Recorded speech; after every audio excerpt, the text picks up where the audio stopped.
I was wearing these socks this morning when I was working out, and at the end of my workout I sat on the floor doing some stretches, and I had my legs crossed in front of me, and then I was bending forward so I could look straight down at my feet, and I noticed here, can you see there's a little bit of a ladder there? And so I had a bit of an investigation. Now these were knitted toe up, and when I got to the rib I realized that I had one stitch too little. So I should have had 64 stitches and I had 63. So I noticed that when I started doing the rib. So I assumed that I'd always pick up an extra stitch when I pick up the stitches for the afterthought heel, and then I decrease them on the next row. And I assumed that I'd probably just decreased an extra stitch by mistake. But that's the problem. So I had at some point, 5-6 rounds into the heel, after the heel, I dropped the stitch, and because this yarn is a little bit sticky, it hadn't unraveled down very far. So I'm going to show you how I'm going to fix it now. First thing I did when I noticed it this morning was to take my sock off, run into my office and get one of these padlock stitch markers, and I just put that through the stitch to keep it safe. Just make sure it didn't run any further and to make sure I could find it easily. So I'm going to take a crochet hook. Now full-size crochet hook is probably better, but I've only got one of these handy. It's got a small hook on one side and a slightly bigger hook on the other side. So I'm going to go into that stitch. Now I've noticed it looks like the stitch below has actually run down. I don't think you can see that on the video, but it looks like the stitch below that I may have just caught like half the yarn. It's like split the yarn slightly. So I'm actually going to that pink stitch there and unravel it like 2 extra rows. So let me just put my hand inside here and see if I can show you what I'm doing. I'm filming this on my bed because Emily's doing an exam today, so she's working in the dining room. Okay, let me just check what's happening here.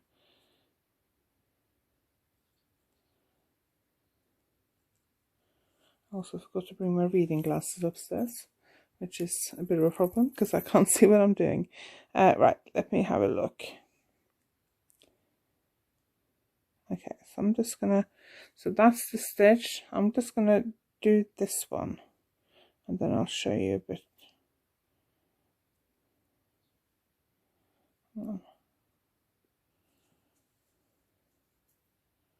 Okay, so I got that pink stitch there. So I put my crochet hook in. So you want to put your crochet hook straight in, sort of pointing towards the fabric. So you've got like an archway. Then you just want to go straight through that hook with the hook pointing upwards. If the hook's pointing downwards, it'll twist the new stitch, and then you've got to take your hook out and put it back in again. But if you have your hook pointing upwards, and I find it helps if I like put my finger in at the back of the fabric. So that's the first stitch, the yellow, and you can see that the yarn is a little bit split, and that was because when I knitted this I split the yarn. So fixing that as well. So that's the first one. Then I'm going to go into the next one and pull that through. There we go. And then into the next one. And you have to kind of wiggle the crochet hook, turn it slightly and wiggle it through into the next one. Okay, I think I split the yarn slightly there.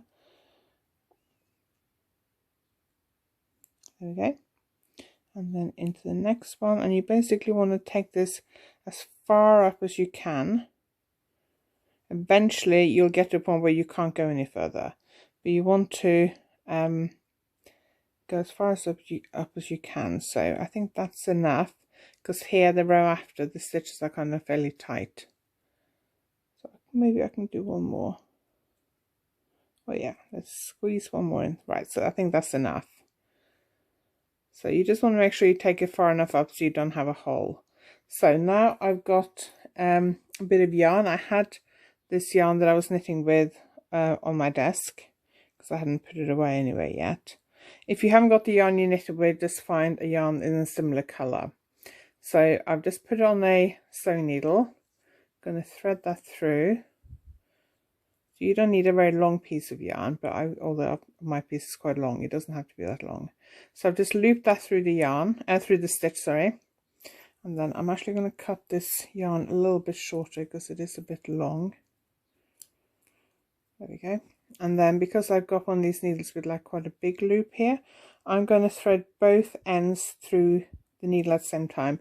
You can just do one at a time if you've got a regular sewing needle. So I've taken this loop of yarn through the stitch, and then I've threaded both the loops through the end of my needle. So I've got both of them here. And then I'm going to go in just above that stitch through the fabric into the back. So let me show you what that looks like. So that's what that looks like. So that's where my left thumb is, that's where that stitch is. So then I'm going to turn my sock inside out, and then I'm going to split these strands of yarn up.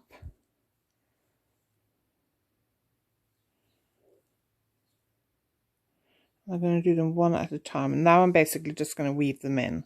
So I'm going to do one in one direction and one in the other direction. So it doesn't really matter which one you do in which direction, but I'm going to just do one this way.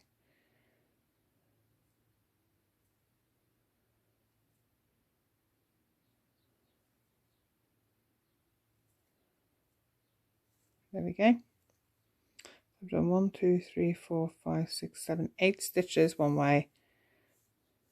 Oh. And then I'm going to go back 1, 2, 3, 4, 5. I think that's enough. There we go. And then I can trim that yarn off, and then I'm going to do the other one. And this one I'm going to take in the other direction. So I'm going to go this way. 1, 2, 3, 4, 5, 6, 7, 8. Like that. Pull it through. And then I'm going to go back 5. 1, 2, 3, 4, 5. And then I like to take the yarn just kind of in a straight line back and forth. Some people take them diagonally. Doesn't really matter. The main thing is that your ends are secure, and I find this works fine for me, and it looks quite neat. So that's what it looks like. Let me just turn the sock back around again. Okay, let's work out where it was. So it's on this side. So you can't really see it that well, can you? Yeah, I know I've got a little bit of a hole there as well. I might stitch that up as well, actually. But yeah, it's here. I can kind of feel there's a little bit of a ridge there, but at least that stitch is not going to unravel any further, and it's secure. And I'm also going to just put a stitch in the back of that. I think that's where I picked up the stitch at the gap when I did the afterthought heel, and it's not that pretty, so I'm going to just put a stitch in the back of that as well while I'm doing this. Anyway, hopefully that's helpful. If you finish anything, and you realize you've got a hole, you've got a dropped stitch way down, see if you can fix it like this before you do loads of unpicking. I wasn't going to unpick this all the way back down to here and re-knit it, so at least now I fixed it. I hope that was helpful. Have a lovely afternoon, and